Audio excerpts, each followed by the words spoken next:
gitu. Karena kita berpikirnya kalau kita tahan nanti hutang kita akan lunas. Tapi kenyataannya yang saya alami, makin saya genggam tuh, makin saya kuat, makin saya pelit, makin banyak utangnya, bukannya lunas. Nah, Pak Haji mengajarkan kepada saya gimana caranya ini dilepas gitu, dibuka. Orang yang mau menerima rezeki tangannya nggak boleh gini. Orang yang mau menerima rezeki tangannya harus dibuka. Kalau kita berdoa kan nggak gini, Bu. Kita berdoa pasti buka tangan. Ya kan? Begitu juga prakteknya dalam kehidupan sehari-hari. Bisa nggak tangan ini dibuka? Assalamualaikum warahmatullahi wabarakatuh. Selamat datang di Ruang Testimoni. Tempatnya testimoni orang-orang sukses pastinya. Dan tidak banyak basa-basi lagi, mari kita simak video berikut ini.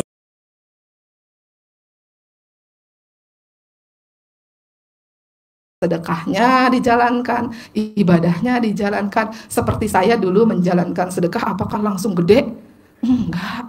Apa yang dulu saya sedekahkan? Yang dulu saya sedekahkan karena waktu itu usaha saya hampir bangkrut, hutang saya banyak. Apa yang saya sedekahkan? Hasil hutangan.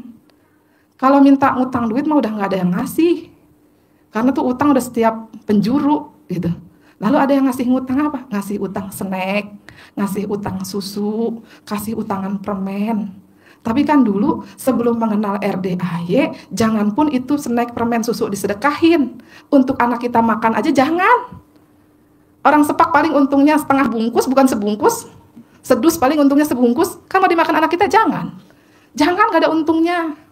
Gitu, karena kita berpikirnya kalau kita tahan, nanti hutang kita akan lunas. Tapi kenyataannya yang saya alami, makin saya genggam tuh, makin saya kuat, makin saya pelit, makin banyak utangnya, bukannya lunas. Nah, Pak Haji mengajarkan kepada saya gimana caranya ini dilepas gitu, dibuka. Orang yang mau menerima rezeki tangannya nggak boleh gini. Orang yang mau menerima rezeki tangannya harus dibuka. Kalau kita berdoa kan nggak gini, Bu. Kita berdoa pasti buka tangan. Ya kan? Begitu juga prakteknya dalam kehidupan sehari-hari. Bisa nggak tangan ini dibuka? Gitu. Jadi jangan dikekuhin tuh. Ini mah duitnya buat bayar sekolah. Bayar sekolah padahal masih bulan depan. Bulan ini udah dikepel.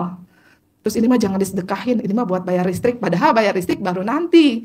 Tanggal berapa, belum jatuh tempo. Ini nggak mau nih dikeluarin. Jadi kitanya begini. Makin begini, rezeki makin susah untuk masuk. Tapi kalau kita buka, itu pasti yang masuk akan banyak, akan menerima lebih banyak. Gitu. Karena saya juga dulu belajarnya begitu. Bu, banyak memberi pasti banyak menerima.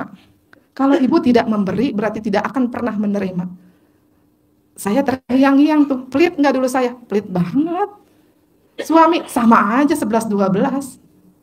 Kan kenapa pelit? Harapannya ketika kita pelit, duitnya disimpan itu akan lunasin hutang. Sampai-sampai saya pernah ijab kabul di sini. Allah, saya punya tanah di Cimeong, tanah ini laku terjual, tanah ini laku terjual. Dan ketika saya habis berdoa, saya dipanggil ke kantornya Pak Haji.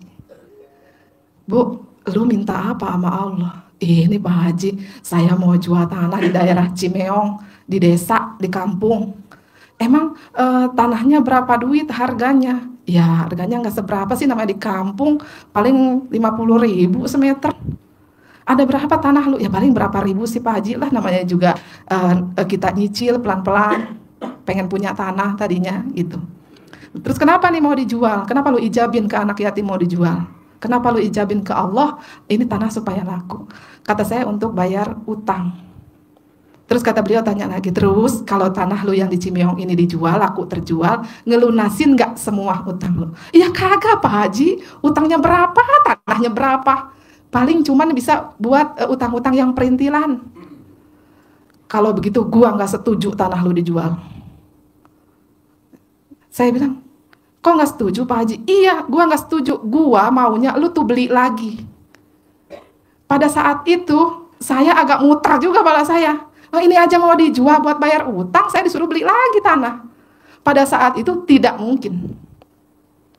Dan hati saya pernah jawab, nggak mungkin, gimana caranya bisa beli tanah lagi, sampai dumel di hati. Ngomong sih nggak berani depan guru, tapi hati ndumel. gitu kan? Gimana caranya ini jam baru tuh. Jadi tapi walaupun hati ngedemel, mulut tetap amin Pak Haji, dan beliau terus mendoktrin saya bahwa ini tanah nggak perlu dijual, nanti lu beli lagi. Alhamdulillah Bu, saya ikutin terus apa yang beliau wejangkan kepada saya, yang diajarkan kepada saya. Alhamdulillah sampai saat itu tanah tidak dijual, bahkan nambah lagi gitu. Jadi benar-benar saya belajar langkah demi langkah, tahapan ilmu demi ilmu yang sudah saya pelajari pun kan ibaratnya saya tahu caranya harus begini, saya tahu bahwa Allah tuh maunya begini, tapi saya tidak jalankan. Saya tidak jalankan perintah-perintahnya Allah. Yang saya jalankan adalah maunya saya. Ada nggak nih yang sehati sama saya? Pada waktu mau sholat ya saya sholat, waktu nggak mau ajan berkumandang, ongkoh cek orang Sunda mah. Lagi cuci piring, ntar dulu, tanggung 2 lagi, tanggung 1 lagi. Kadang kalau sekarang terulang, saya lagi cuci piring nih, sekarang suka terulang, kan ya namanya manusia kan, ada turun ada naik. Terulang nih, lagi cuci botol atau cuci piring, tinggal 2 lagi, ajan. Hati saya ngomong, tanggung, tapi ini nggak boleh nih gini nih. Jadi bagaimana caranya supaya saya lebih kuat daripada pengaruh-pengaruh negatif yang ada di hati saya? Saya ngomong, Nurbaiti, lu belain apa? Cucian piring yang tinggal 2 lagi dibanding Allah, yang besok atau 2 jam lagi nanti cucian piringnya numpuk lagi. Ya kan? Ya pekerjaan dunia kan begitu Pak. Entah itu usaha, entah itu pekerjaan rumah tangga, saat ini kita bereskan, 2 jam lagi udah berantakan. Bener nggak? Gitu. Kita nih ibu rumah tangga kerja 24 jam. Karena saya ngomel sendiri, ngapain belain itu, ngapain? Dibandingin Allah yang ngasih kesenangan dunia dan kesenangan akhirat. Ngapain gitu. Jadi mulai sekarang nih kalau saya lagi down, turun, saya omelin diri saya sendiri. Ayo, waktunya sholat, belain apa?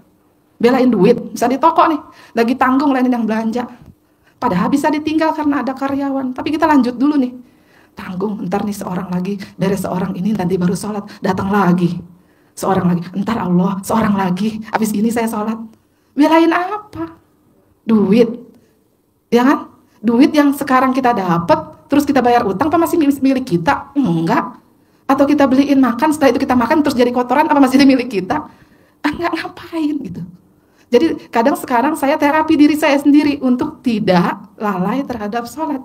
Karena kuncinya adalah membenahi sholat kita. Kalau sholatnya bagus, pasti semuanya beres. Gitu. Dulu mas saya diajarin begitu, sholatnya beres, urusannya pasti beres, nggak nerima. Tapi ketika Pak Haji menjabarkan ini gini, ini begini, kenapa kalau sholat begini jadi beres, kenapa qobliyah dan ba'diyah, kenapa harus tahajud, kenapa harus sholat taubat. Ternyata Allah subhanallah, kalau ada yang gampang, kenapa kita pilih yang susah? Makanya saya sekarang punya slogan, kalau misalnya bisa dibikin enak, kenapa dibikin gak enak? Kalau semuanya bisa praktis, kenapa kita persulit gitu? Ya udah ambil aja yang paling gampang gitu. Kayak utang di awal-awal nih, hutang nih.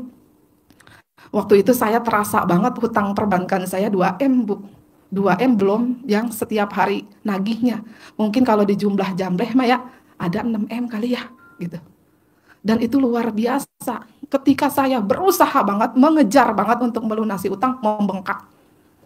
Tambah gede. Top up apalagi.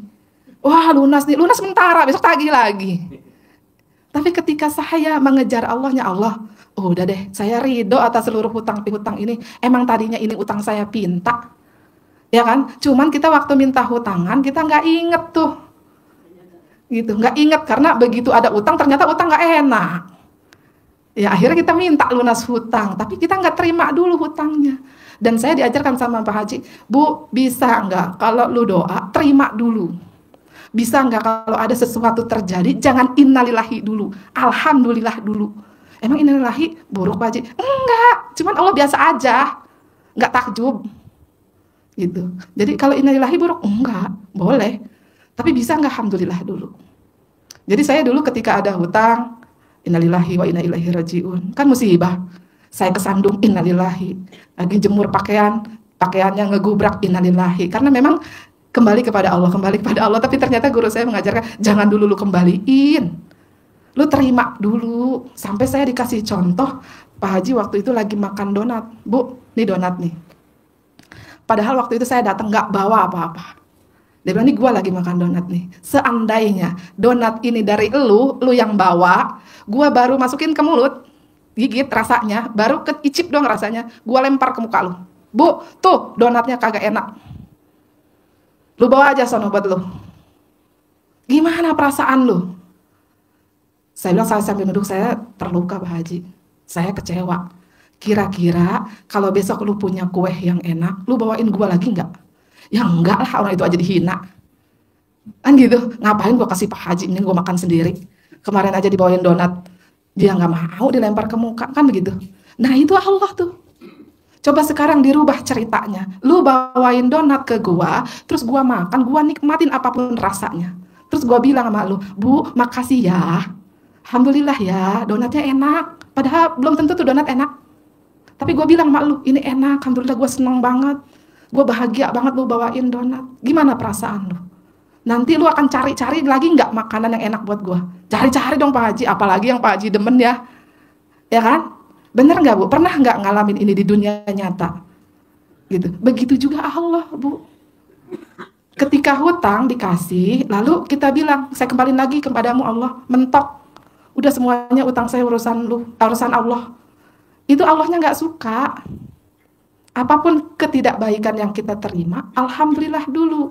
Harapan saya, semoga siapa saja yang telah menonton video ini jadi terinspirasi, dan saya doakan semoga semua hajat Bapak Ibu semuanya bisa cepat terkabul, dan saya doakan Ibu Bapak semuanya bisa secepatnya datang ke RDIY dan bertemu dengan Pak Haji dan anak-anak yatim tentunya. Amin amin ya rabbal alamin. Assalamualaikum warahmatullahi wabarakatuh.